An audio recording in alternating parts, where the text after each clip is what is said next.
Hello student, इस class में आप लोग का स्वागत है। आज क्लास में हम लोग समझेंगे क्लास 12 का इंक्रीजिंग एंड डिक्रीजिंग हासमान एवं वर्तमान। आपका ऑब्जेक्टिव क्वेश्चन एग्जाम क्वेश्चन हम लोग देखेंगे जो एग्जाम में पूछे जाने वाले आपका क्वेश्चन इंक्रीजिंग एंड डिक्रीजिंग से। अगर इतना क्वेश्चन हम लोग देख लेते तो एग्जाम में कंप्लीट क्वेश्चन हम लोग बना पाएंगे। इससे आने वाला बस इसी से ना इसी टाइप से ना सेम टू सेम क्वेश्चन पूछा जाता है। बस ध्यान से खाली ये ना क्वेश्चन इतना देख लो और सारे क्वेश्चन बन जाएगा। अगर आप क्वेश्चन बैक भी उलट के देखेंगे तो सभी क्वेश्चन बन जाएगा। अगर एक कंसेप्ट को हम लोग समझ ले तब बस खाली एक कंसेप्ट को समझना, ध्यान से समझेंगे सब पॉइंट समझ में आ जाएगा। आप कितनों भी दिक्कत हो मैथ में तब भी समझ में आएगा ये पॉइंट। देखो क्या करना कि यदि एफ एक्स बराबर ए दिया से प्रदत्त फलन है, ए फंक्शन दिया हुआ, तब बताओ कैसा फंक्शन है, निरंतर वर्तमान है या निरंतर हासमान है या वर्तमान एवं हासमान है। तो इसको ज्ञात करने के लिए फंक्शन का पहले डिफ्रेंशिएट करते हैं। तो एफ एक्स का डिफ्रेंशिएट एफ डैश एक्स, इसका एक्स स्क्वायर का डिफ्रेंशिएट 2x, 4x का क्या 4 और 6 का 0, ये डिफ्रेंशिएट क्या लिए। अब डिफ्रेंशिएट करने के बाद ना और एफ डैश एक्स बराबर क्या लेते हैं 0, एफ डैश एक्स लिख दीजिए 2x माइनस 4 बराबर 0। तो 2x बराबर 4 और x बराबर क्या आ गया 4/2, मतलब x का मान 2 आ गया। अब 2 आ गया तो 2 लिख दो। अब 2 लिखने के बाद 2 से बड़ा रखो, तो 2 से बड़ा कुछ मान इसमें रखेंगे, 2 से बड़ा रखेंगे 3, तो 3 दूना 6, तो मान इसमें रख रहे हैं तो क्या आ रहा है पॉजिटिव आ रहा है। और 2 से कम रख रहे तो मान क्या में आ जा रहा है निगेटिव में। तो देखो निगेटिव वाला पार्ट को हम लोग बोलते हैं हासमान, पॉजिटिव वाला मान को बोलते हैं वर्धमान। तो ये जो फंक्शन है वो हासमान वर्धमान दोनों है, तो इसमें ऑप्शन नंबर क्या हो जाएगा सी हो जाएगा। ये तो आपको डिटेल से समझाएं। अगर हमें डायरेक्ट ऑब्जेक्टिव बनाना हो तो फंक्शन का डिफ्रेंशिएट कीजिए और डिफ्रेंशिएट करने के बाद अगर वैल्यू एक्स का वैल्यू 1 वैल्यू आ जाए, 2 वैल्यू आ जाए, 3 वैल्यू आ जाए तो हमेशा वो क्या होगा निरंतर वर्धमान एवं हासमान ही होगा। राइट है, ये तो आपको प्रूफ में समझा दिए कि वर्धमान हासमान कैसे हुआ। समझ गए बात को। फंक्शन को डिफ्रेंशिएट करो और अगर x का मान 1 आ जाए या 2 आ जाए 3 आ जाए तो हम लोग कह देंगे वर्धमान एवं हासमान। तो ये हो गया क्वेश्चन नंबर फर्स्ट। जल्दी से इसको कॉपी करो। हम लोग समझते हैं क्वेश्चन नंबर सेकेंड। तो क्वेश्चन नंबर सेकेंड देखो, क्वेश्चन नंबर सेकेंड में दिया हुआ दी एफ एक्स बराबर क्या ना एफ एक्स फंक्शन दिया हुआ करा निरंतर हासमान है, बताओ किस अंतराल में फंक्शन निरंतर हासमान है। तो क्या करो ना कि फंक्शन का डिफ्रेंशिएट कर दो, एफ एक्स का एफ डैश एक्स, कॉस का डिफ्रेंशिएट क्या हो जाएगा माइनस में साइन ए कह लिए। अब बताओ ये 0 से पाई में निरंतर हासमान है या वर्धमान। तो हम लोग यहाँ पे ना 0 से पाई लिख दो। अब 0 से पाई लिख दे तो साइन का मान हम लोग जानते हैं 0 से पाई/2, मतलब फर्स्ट क्वाड्रेंट में पॉजिटिव होता है और सेकेंड क्वाड्रेंट, फर्स्ट और सेकेंड, फर्स्ट मतलब पाई/2। तो 0 से पाई/2 में साइन का वैल्यू रखेंगे तो क्या आएगा पॉजिटिव और यहाँ माइनस, तो क्या कर देगा नेगेटिव। और पाई/2 से पाई से पाई मतलब सेकेंड क्वाड्रेंट में, सेकेंड क्वाड्रेंट से अगर वैल्यू इसमें रखेंगे तो साइन का वैल्यू क्या होता है पॉजिटिव, पॉजिटिव नेगेटिव क्या कर देगा नेगेटिव। तो यहाँ भी नेगेटिव आएगा और यहाँ भी नेगेटिव आएगा, मतलब 0 और पाई के बीच में कुछ भी मान रखेंगे तो वैल्यू क्या आएगा नेगेटिव में आएगा। तो ए क्या ना निगेटिव में आएगा। तो हम लोग 0 से पाई/2 नेगेटिव वाले मान को ही क्या बोलते हैं निरंतर हासमान। तो 0 से पाई में क्या है ना फंक्शन ये निरंतर हासमान है। राइट है, तो ये ना इसका डिफ्रेंशिएट कर दिए और डिफ्रेंशिएट करने के बाद 0 और पाई के बीच में अगर रखेंगे तो मान क्या आएगा निगेटिव में निरंतर हासमान। ये 0 से पाई/2 तक है, ये माइनस पाई/2 से प्लस पाई/2 जो गलत होगा, और ये माइनस पाई/2 से 0 ये गलत होगा। तो ये ऑप्शन नंबर क्या हो जाएगा 0 से पाई। ये भी ऑप्शन सही होता है लेकिन आधी आंसर है 0 से पाई/2 तक है नहीं, 0 से पाई तक में नेगेटिव है। तो ये हम लोग का ऑप्शन क्या हो जाएगा ए। तो क्वेश्चन नंबर हम लोग देखेंगे 3 में क्या कर रहा है, यदि फलन एफ एक्स बराबर साइन करा निरंतर वर्धमान है तो क्या करो ना कि फंक्शन का डिफ्रेंशिएट करो, एफ एक्स का डिफ्रेंशिएट एफ डैश, साइन का डिफ्रेंशिएट क्या हो जाएगा कॉस एक्स, ये हो गया। और एक कॉस आ, कॉस हम लोग जानते हैं कि फर्स्ट क्वाड्रेंट में केवल क्या होता है पॉजिटिव होता है, सेकेंड क्वाड्रेंट थर्ड में और नेगेटिव होता है, फोर्थ में पॉजिटिव होता है। तो फर्स्ट क्वाड्रेंट मतलब कहाँ से कहाँ तक आएगा 0 से पाई/2 है फर्स्ट क्वाड्रेंट। तो ये निरंतर वर्धमान क्या होगा 0 0 से π/2 में। क्यों? क्योंकि कॉस का वैल्यू केवल पॉजिटिव किस क्वाड्रेंट में? फर्स्ट क्वाड्रेंट 0 से π/2। ये तो 0 से पाई मतलब फर्स्ट भी सेकेंड भी, तो फर्स्ट में तो पॉजिटिव होगा लेकिन सेकेंड में नेगेटिव, इसलिए ऑप्शन ए नहीं होगा। ये 90 से क्या ना +90 के बीच में करा, ये भी ऑप्शन क्या होगा ना गलत हो जाएगा, और ये भी तो गलत होगा। तो इसमें ऑप्शन नंबर केवल क्या होगा? ए सही होगा।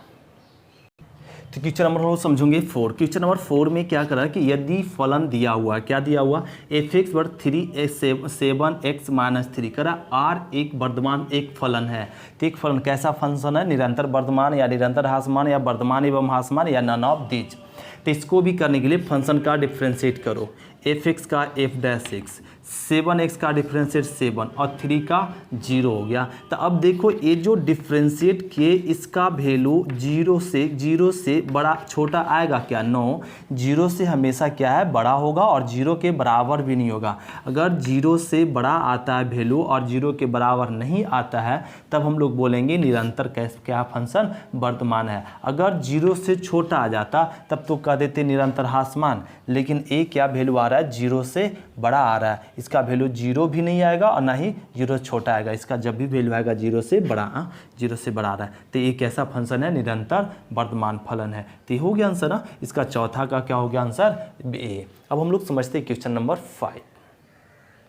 तो क्वेश्चन नंबर हम लोग समझेंगे 5। क्वेश्चन नंबर 5 में भी क्या करा कि फलन f(x) सेम क्वेश्चन दे दिया ना 4 के जैसा, एक फंक्शन दिया और करा r पर एक फलन है। अब कैसा फलन है बताओ? तो इस फंक्शन को बताने के लिए डायरेक्ट डिफ्रेंशिएट कर दीजिए।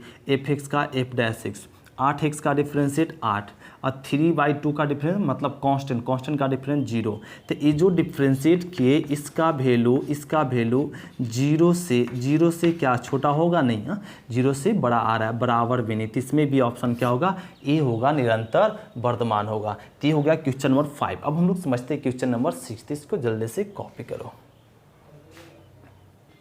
तो क्वेश्चन नंबर हम लोग समझेंगे 6। क्वेश्चन नंबर 6 में क्या करा है कि निम्नलिखित में से किस अंतराल में f(x) = a दिया हुआ और वर्धमान है? अंतराल अब की करा। अब बताओ कौन सा अंतराल में वर्धमान है? तो कैसे ज्ञात करेंगे? तो फंक्शन का डिफ्रेंशिएट कह लो। f(x) का f'(x), तो x² का 2x, 3x का 3, ये डिफ्रेंशिएट कह लिए। अब डिफ्रेंशिएट करने के बाद ना अब हम लोग यहाँ पे f'(x) पर 0 लिख दो। तो ये हो जाएगा 2x + में 3 = 0, तो 2x = -3, तो x = -3/2 ए आ गया। तो नंबर लाइन बना लो।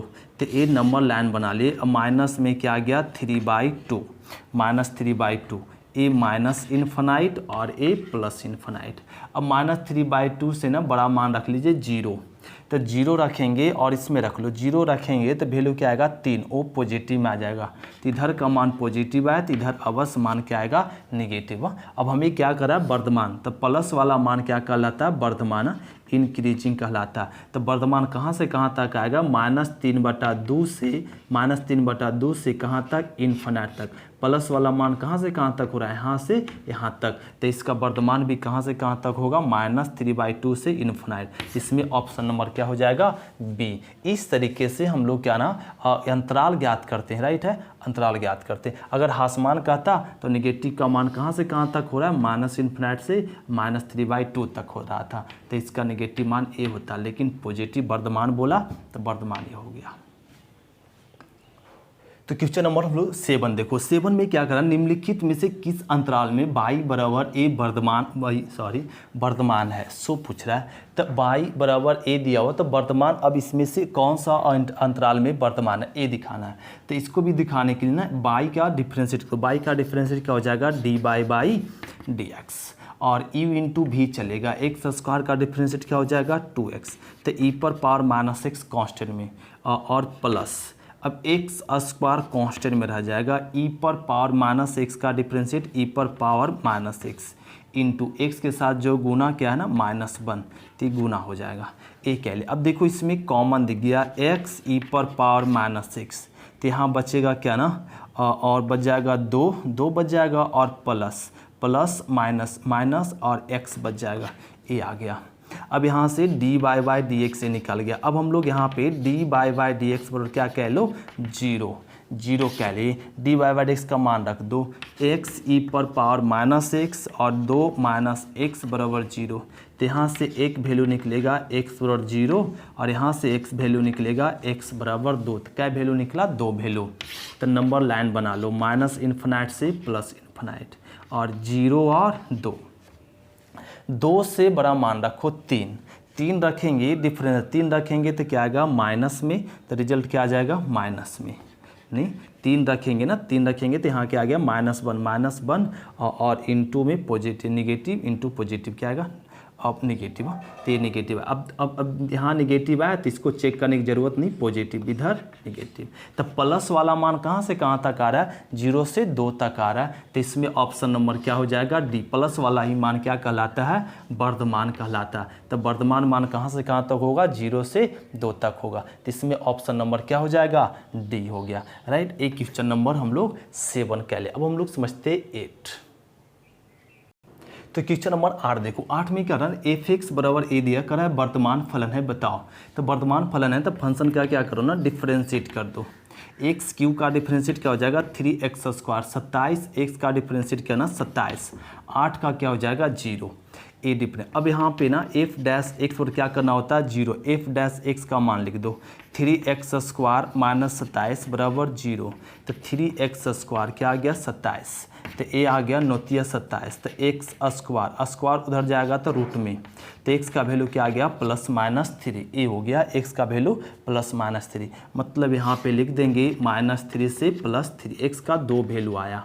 अब इसको ना निगेटिव पॉजिटिव चेक कर लो, निगेटिव पॉजिटिव। अब यहाँ पे 3 से बड़ा मान रख लो 4, 4 यहाँ पे रखेंगे तो क्या ना 16, 16 चौक 16 48, जो मान पॉजिटिव में आएगा। अगर 3 से बड़ा मान इसमें रखते हैं तो मान क्या आ रहा है पॉजिटिव में, तेने पॉजिटिव आया तेने निगेटिव आएगा और इधर भी पॉजिटिव आएगा, ये हो गया। तो ये वर्तमान फलन कहाँ से कहाँ तक हो रहा है, माइनस इन्फिनाइट से -3 और 3 से प्लस इन्फिनाइट हो रहा है। तो इसका क्या ना वर्तमान फलन, तो ये क्या ना वर्तमान फलन बोला, तो इसका ऑप्शन नंबर क्या हो जाएगा 3 से कम होना चाहिए और यहाँ पे -3 लिखना होगा, -3 होगा, -3 से कम और 3 से क्या होगा अब ज़्यादा। तो इसमें ऑप्शन नंबर क्या हो जाएगा डी हो जाएगा, राइट है। तो ये हो गया क्वेश्चन नंबर 8। तो इंक्रीजिंग एंड डिक्रीजिंग में इतना क्वेश्चन नंबर 8 हम लोग कंप्लीट कर ले, 8 क्वेश्चन तक। तो आपका क्या ना एग्जाम में जो भी क्वेश्चन आएगा बस इसी पर आएगा, 8 क्वेश्चन से ही आएगा, इतना हो गया। तो आप समझो कि इंक्रीजिंग डिक्रीजिंग का सारे क्वेश्चन ऑब्जेक्टिव क्वेश्चन हम लोग कंप्लीट कर पाएंगे। तो थैंक यू स्टूडेंट, शुक्रिया, फिर मिलते हैं नेक्स्ट क्लास में, बाय स्टूडेंट।